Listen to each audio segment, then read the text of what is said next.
வணக்கம் friends, welcome to Vidyascooking.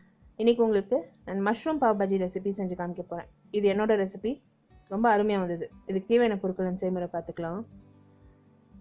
நான் வந்து ஏற்கனவே எல்லா இன்க்ரீடியன்ஸும் ரெடி பண்ணி வச்சுருக்கேன். மஷ்ரூமை நல்லா கழுவிட்டு அது தண்ணியெல்லாம் வடி விட்டுட்டு கொஞ்சம் நேரம் நல்லா ஆற விட்டுட்டு அதுக்கு பிறகு கால் பீஸாக நல்லா கட் பண்ணி வச்சுருக்கேன். உருளைக்கிழங்கு சீவி கட் பண்ணி வச்சுருக்கேன். குடமிளகா நல்லா உள்ளே இருக்க விதெல்லாம் நீக்கி கட் பண்ணி வச்சுருக்கேன். கேரட்டும் சீவி கட் பண்ணி வச்சுருக்கேன்.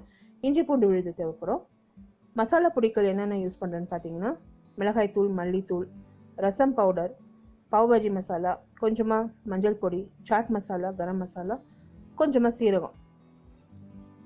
நம்மளுக்கு வந்து பட்டாணி தேவைப்படும். நான் ஃப்ரோசன் பட்டாணி யூஸ் பண்ணுறேன். வெங்காயம், தக்காளி அது ரஃப்பாக சாப் பண்ணி வச்சுருக்கேன். எல்லாமே நம்ம மேஷ் பண்ண போகிறோம். ஸோ டோன்ட் வரி, எல்லாமே நீங்கள் ரஃப்பாக சாப் பண்ணலாம். இப்போ ஃபஸ்ட்டு வந்து நான் மஷ்ரூமை எண்ணெயில் வறுக்க போகிறேன். நீங்கள் வந்து மஷ்ரூமை நல்லா காத்தார விட்டுட்டிங்கனாக்கா, நீங்கள் அரிஞ்சு கூட காத்தார விடலாம். அதில் இருக்க அந்த எக்ஸஸ் தண்ணி நல்லா ட்ரை ஆகிடும். அப்புறம் நீங்கள் வறுக்க போனீங்கன்னா அது ஒன்றும் வெடியாது. ஸோ நல்லா வறுப்படும். அண்ட் இது கொஞ்சம் லைட்டாக தான் நான் வறுக்கிறேன், நிறைய வறுக்கிறது இல்லை. அது வந்து அந்த எண்ணெயிலே வெந்துடும்.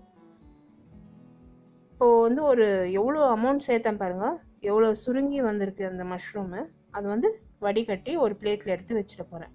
நிறைய வறுக்க போகிறதில்ல, இவ்வளோ வறுத்தாலே போதும். இதுலேயே வந்து அந்த மஷ்ரூம் வெந்துடும். ஏன்னா இது வந்து ஒரு ரொம்ப சாஃப்டான ஒரு வெஜிடபிள்னு சொல்லலாம்.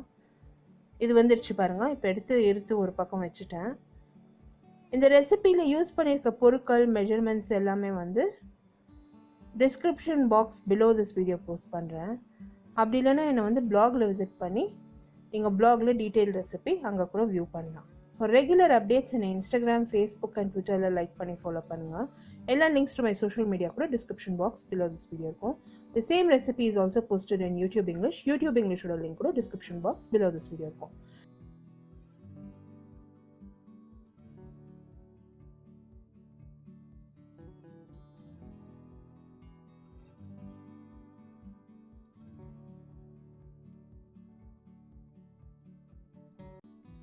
இப்போ காளான் நல்லா வறுத்து எடுத்து வச்சுட்டேங்க. இப்போ நான் அந்த பாஜி ஒரு மசாலா வந்து ரெடி பண்ண போகிறேன். எண்ணெய் ஹீட்டாக இருந்தோம், வெங்காயம் தக்காளி சேர்த்து நல்லா ஃப்ரை ஆகிறதுக்கு விட்டுருக்கேன். இதுலேயே வந்து இஞ்சி பூண்டு விழுதும் சேர்த்து ஃப்ரை பண்ணிக்க போகிறேன். அந்த பச்சை வடை போகிற வரைக்கும் ஃப்ரை பண்ணிக்க போகிறேன். இதுக்கு நான் ஏன் ரஃப்பாக நீங்கள் எல்லா வெஜிடபிள்ஸும் சாப் பண்ணுங்கன்னு சொன்னேன்னாக்கா, இது வந்து நம்ம மேஷ் பண்ண போகிறோம். நம்ம வந்து ரொம்ப அழகாலாம் வெட்டி இது தயார் பண்ணணும்னு இல்லை. ஸோ நீங்கள் வந்து ரஃப்பாக சாப் பண்ணி சேர்த்துக்கலாம். இப்போ இந்த வெங்காயம், தக்காளி, இஞ்சி பூண்டு எல்லாம் நல்லா ஃப்ரை ஆனதும் அதில் வந்து வெஜிடபிள்ஸ் சேர்த்துக்கினேன். குடமிளகா, கேரட், உருளைக்கிழங்கெல்லாம் சேர்த்துக்கினேன். சேர்த்து ஜஸ்ட் ஒரு ஃபியூ செகண்ட்ஸ் ஃப்ரை பண்ணிக்கினேன். அதுக்கு பிறகு அந்த மசாலா பொடிகள் எல்லாம் ஒன்றா சேர்த்துக்கினேன். சேர்த்து ஃப்ரை பண்ணிக்கிறேங்க. பச்சை வடை போகிற வரைக்கும் ஃப்ரை பண்ணணும். இது கொஞ்சம் வித்தியாசமாக இருக்குமே தான் நான் வந்து காளான் சேர்த்துருக்கேன். ரொம்ப நல்லாயிருக்கும்.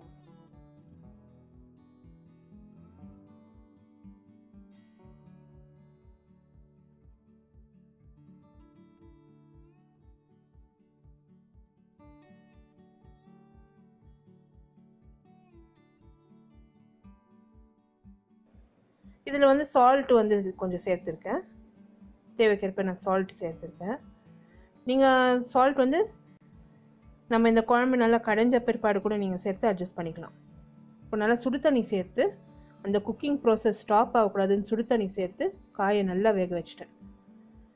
இப்போ வந்து என்கிட்ட மேஷர் இருந்தது, நீங்கள் மத்து கூட யூஸ் பண்ணலாம். இந்த காயெல்லாம் நல்லா வந்து மேஷ் பண்ணிட்டேன். இன்கேஸ் உங்களுக்கு மத்து இல்லை, இந்த மாதிரி மேஷர் இல்லைன்னாக்கா, இந்த காயை அழக்கா வடிகட்டி எடுத்து மிக்சியில் சேர்த்து ஒரு பல்ஸ் பண்ணிவிடுங்க.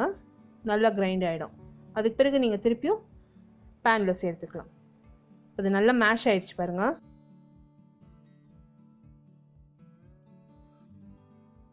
இதில் வந்து பட்டாணி சேர்த்துக்கினேன். எவ்வளோ தேவைப்படுதோ அவ்வளோ தண்ணி சேர்த்துக்கினேன். இந்த பட்டாணி வேக வைக்கணும். இந்த பட்டாணி வந்து அரை பகுதி தான் வெந்திருக்குது. இப்போ இந்த பட்டாணி நல்லா வெந்துருச்சுங்க. நல்லா கொதி வந்துருச்சு. அந்த மசாலா நல்லா கொதி வந்திருக்கு. இப்போ நீங்கள் பார்த்துக்கணும் எவ்வளோ உங்களுக்கு அந்த பாஜி கன்சிஸ்டன்சி வரணும்னு. எனக்கு வந்து கரெக்டாக இருக்குது. உங்களுக்கு கொஞ்சம் லிக்விடியாக வேணும்னா கொஞ்சம் எக்ஸ்ட்ராவாக நீங்கள் சுடு தண்ணி சேர்த்துக்கணும். உப்பு கூட செக் பண்ணிக்கணும். உப்பு சேர்த்துக்காங்க. மஷ்ரூம் சேர்த்து ஜஸ்ட்டு ஒரு கொதி விடணும், அவ்வளோதான். இந்த மஷ்ரூம் ஏற்கனவே அந்த ஆயிலில் வெந்திருக்கு. இதில் ஜஸ்ட்டு ஒரு கொதி விட்டோம்னா போதும், இந்த மஷ்ரூம் நல்லா வெந்துடும்.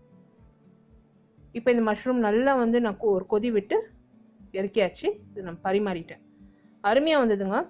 ஜஸ்ட் ஒரு பாவ் பன் வந்து நம்ம லைட்டாக பட்டரில் டோஸ்ட் பண்ணி இந்த மஷ்ரூம் பாஜி மேலே கொஞ்சமாக நம்ம பட்டர் சேர்த்து மல்லி இலை தூவி ஒரு லைம் வச்சு நம்ம இது பரிமாறணும்னு வச்சுக்கோங்களேன். அருமையாக இருக்கும்.